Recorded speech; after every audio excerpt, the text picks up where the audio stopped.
ভাই আপনি যদি ডিপ্লোমা করতে চান তাহলে আপনার মানে মাসে দিতে হবে, কলেজে 6 মাসে দিতে হবে, 6 মাসে কোর্স, 8টা সেমিস্টার। প্রতি সেমিস্টারে আপনাকে টাকা দিতে হবে 10,000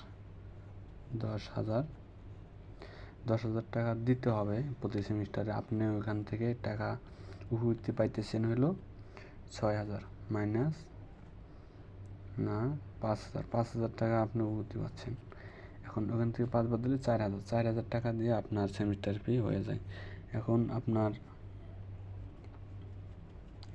4,000, এখন 4,000-এর মধ্যে আপনি যদি মানে পাস করেন অল সাবজেক্ট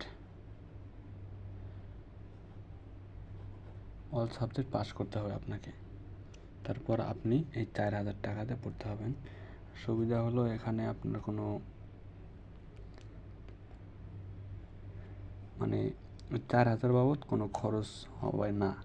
আপনি যদি জেনারেলে পড়েন, জেনারেল চাইতে আপনাকে কিন্তু এই ডিপ্লোমাতে ভালো হবে। তাই আপনি মানে এই পদক্ষেপটা নেবেন। মানে ডিপ্লোমাতে অতি সহজ, যেমন ফিজিক্স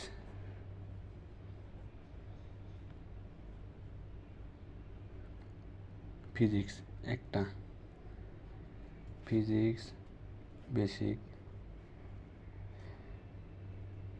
বেসিক ইলেকট্রিসিটি,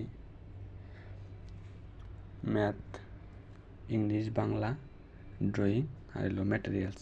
আপনার 6টা বইয়ের উপরে আপনার পরীক্ষা হবে, 6টা। এখন আপনি বলতে পারেন যে আমি কী কী ডিপার্টমেন্ট নেব।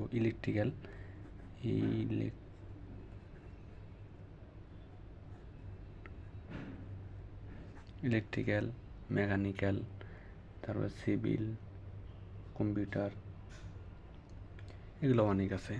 তা ইলেকট্রনিক্স 5-6টা, এই 6টা কোর্সের উপর আপনার ডিপেন্ড করে। তো ধন্যবাদ। যদি কেউ ডিপ্লোমা করতে চান তাহলে আমার সাথে যোগাযোগ করবেন। ধন্যবাদ।